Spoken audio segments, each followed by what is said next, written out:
एकच आवाहन करतो, जे काही प्रश्न आहेत ते आम्हाला तेच विचार. प्रत्येक धार्मिक स्थळ असेल, प्रत्येक महामानवांचा पुतळा असेल, जे रस्ता रुंदीकरणामध्ये असेल किंवा या सर्वमध्ये जर बाधित होत असेल, त्या ठिकाणचा महत्त्वाची व्यक्ती, पोलीस प्रशासन, महापालिका प्रशासन, त्या सर्व लोकांना विश्वासात घेतल्याशिवाय आम्ही कुठलाही निर्णय घेत नाही. चिकलठाणा असेल, पडेगाव असेल, नक्षत्रवाडी असेल किंवा आरसूल असेल किंवा गावाची अंतर्गत भरपूर धार्मिक स्थळ आहेत आणि एका काळी आपल्याकडे एवढा वाहनांच्या साधने नव्हते. त्यावेळेला आपल्याला ते अडकाठी ठरत नव्हते. परंतु आज प्रत्येक ठिकाणी ह्या धार्मिक स्थळ शिफ्ट करायची असेल किंवा त्याला स्थलांतरण करायचे असेल, त्या भागातील सर्व सन्माननीय नागरिकांचे, विशेष करून त्या धार्मिक स्थळामध्ये स्थित असलेल्या कमिटीचा, त्याचा विचार विनिमय करूनच आपण निर्णय घेणार आहे. मला कळते काही लोकांनी हा मुद्दा करून काही गैरसंभ्रम निर्माण करण्याच्या प्रयत्नात असतात. आम्ही पोलीस प्रशासन त्याच्यामध्ये वॉच ठेवून आहे. लोकांना भडकवण्याचं किंवा अशा करण्याचा किंवा काही असतील त्याला कंटेम्प्ट ऑफ कोर्ट या प्रसंगसुद्धा माननीय न्यायालयाने सुद्धा सांगितलं. या सर्व करत असताना प्रक्रिया करावी आणि प्रक्रिया करत असताना कोणी अडकाठी ठरत असेल तर it will be violation of court orders and then accordingly त्या सर्व लोकांना प्रॉसिक्यूट आम्ही करू.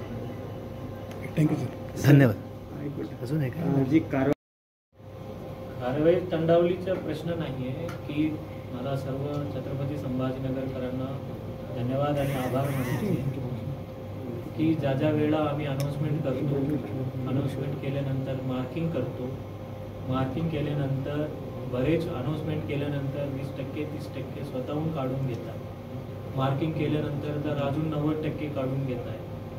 काही लोक जाणून बुजून जर महापालिकेचा यंत्रणाची काही ऐकायची मनस्थितीत नसेल त्यावेळेला 100% आम्ही आमच्या यंत्रणा पाठवून त्या ठिकाणी कारवाई केली जाणार. आणि दुसऱ्या या ठिकाणी महत्त्वाचे सांगायचे, बरेच ठिकाणी कोर्टाच्या वादाची नाव सांगून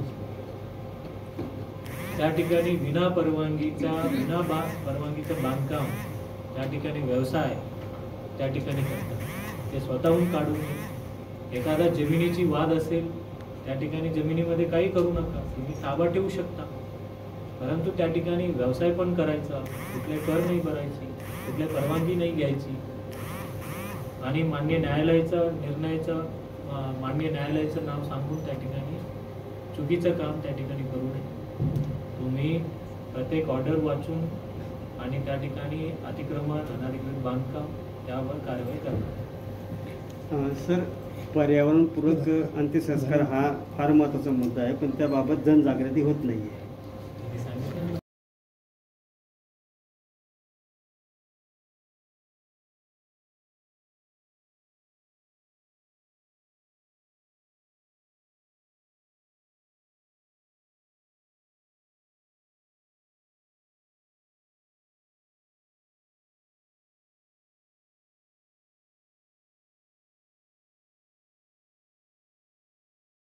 कमी केलेलं आहे ते त्यांनी का कमी केलं त्यांचं माहिती, परंतु आम्ही कमी का करत नाही? कारण ऑलरेडी त्यांना TDR दिलं, बांधकाम परमिशन दिली. असे प्रत्येक रस्त्याचा अभ्यास करून कुटप करा, त्यावर लिहिलेलं आहे किती ठिकाणी आपण परवानगी दिलेला आहे, तेवढा रस्ता ऑलरेडी आपल्या ताब्यात आहे. मग 24 मग 36 18 असे योग्य नाही. म्हणून त्या एक इंडिव्हिज्युअली आपण ठराव घेतो. गावचे मस्जिदच्या पासून जालना रोडपर्यंत ऑलरेडी बरेच ठिकाणी TDR दिला होता 2001च्या अलाइनमेंटप्रमाणे. आणि काही लोकांना असे गैरसमज पसरवले होते की मस्जिद तुटणार आहे का.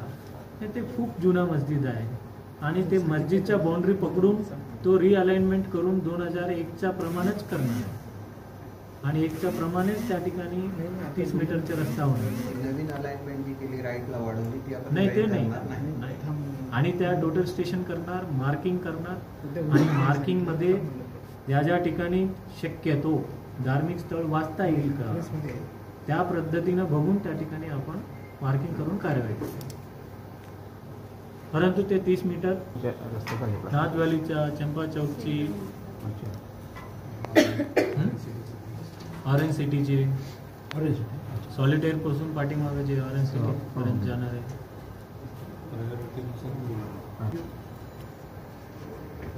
हर्सुलचं काय करणार हर्सुलच्या मध्ये कधी आता आहे तो जो वाद आहे काय वाद आहे?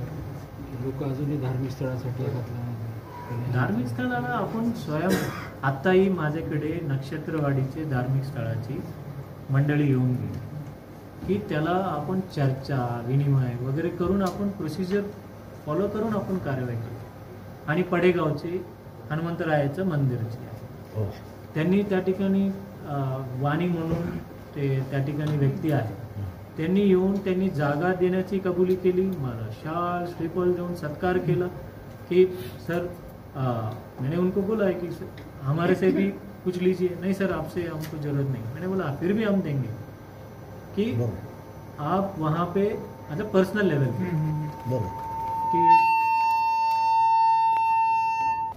हाँ सो वहाँ पे उन्होंने कुछ जमीन उन्होंने दे दी. अब वहाँ पे उनको बांधकाम करेंगे.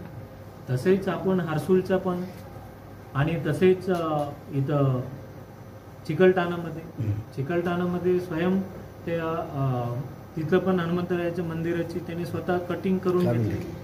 आणि सर्व धार्मिक स्थळाची समितीनं तर आम्ही विश्वासात घेऊनच आपण कार्यवाही करतो. आणि त्याला आता फॉर एक्झाम्पल कब्रस्तानची चिकलठाणाची कब्रस्तानची पण आहे, त्याला अल्टरनेटिव्ह जागा शोधून आपण त्यांना जागा देतो. आणि दुसरं पडेगावची एक मंदिराची आहे, नक्षत्रवाडीचे काही मंदिर आहे ते पाठीमागं हलवलं जाणार आहे, त्या ठिकाणी जागा आहे. आणि चिकलठाणामध्ये आत्ताच ते भारतरत्न डॉक्टर बाबासाहेब आंबेडकरांची पुतळ्याचं त्यांनी रिक्वेस्ट केली पाठीमागं सर अपोजिट साईडमध्ये आपली महापालिकेची जागा तिथं आपण करूया. मी म्हणलं 100% करू. आमचं प्रस्ताव एक असतं आणि त्या ठिकाणी स्थानिक लोकांनी आमचा प्रस्ताव होता की चांगलं गार्डनमध्ये आपण बसूया. नाही, त्यांनी म्हटलं सर गार्डनमध्ये नको, आम्हाला इकडे पाहिजे. ठीक आहे, तिथं आमची जागा असेल, आम्ही त्यांना विश्वासात घेऊन विकास करणार आहे. विकास कोणाच्याही विश्वासात न घेता होणार नाही, विश्वासात घेऊनच त्या ठिकाणी विकास होईल. आणि हर्सुलच्या धार्मिक स्थळाची त्या समितीला आम्ही बोलणार आहे. हर्सुलची जे मंदिर आहे आणि तिथं एक मस्जिद आहे आणि कब्रस्तान आहे, त्यांना आम्ही विश्वासात घेऊ. छोटे छोटे विषय आहे. चिकलठाण्याचा विषय आहे, तिथे त्यांना काही 1.5 कोटी रुपये समजा आपल्याला द्यावे लागते तेवढं जागेत. कोणते? चिकलठाण्याचा हनुमान मंदिर किती आहे धार्मिक स्थळ आणि त्याचा तोडगा किती निघाला आपल्याला?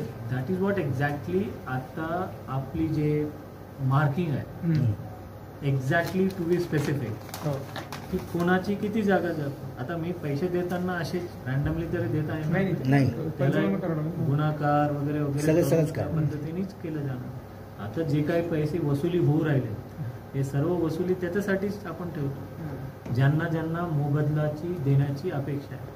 बरेच गैरसमज आपल्याकडे लोकांना आहे, चांगल्या लोकांना गैरसमज होतोय की महानगरपालिका भूसंपादन का करत नाही, महानगरपालिका हे का करत नाही. महानगरपालिकाकडे भूसंपादन करण्याची 5 वेगळी पद्धत आहे. 5. पहिला पद्धत आहे की जे लोक स्वतःहून येऊन अर्ज करून घेऊन जाण्याची पद्धत. कोणती आहे? TDR. की बाबा माझ्या बांधकाम परमिशन पाहिजे, माझ्या बांधकाम परमिशनमध्ये DP रस्ता येतोय, तो रस्त्याचा मला परमिशन अपेक्षित आहे, त्या रस्ते बदलात आम्हाला TDR द्या. तो एक. दुसरी काय प्रकार आहे? In Situ FSI. ते रस्ता जातोय, त्या रस्त्याच्या जागेच्या मोबदल्यात मला अजून अतिरिक्त बांधकाम तिथेच मला करू द्या. तो दुसरी प्रकारची. तिसरी प्रकारची आहे की मी यापूर्वी बांधकाम करून टाकलेलं आहे, मी बिना परवानगीने बांधकाम करून टाकलं, परंतु आता मला तोडीतून वाचवायचं आहे. माझ्या समोर जे रस्ता जातोय तो रस्ता मी महापालिकेला फ्रीमध्ये हँडओव्हर करतोय आणि उर्वरित जे बांधकाम आहे मी लिगलाइज करतोय. हे गुंठेवारी कायद्याच्या कलम 2 क मध्ये आहे. हे 2 नाही 3(2) क मध्ये आहे की ज्या वेळेला एखादा गुंठेवारी करत असताना जर रिझर्वेशनची साईट असतील, रिझर्वेशनमध्ये जात असेल, त्याला कुठल्याही प्रकारची मोबदला असणार नाही. अदरवाईज मग ते संपूर्णपणे तोडून घ्या.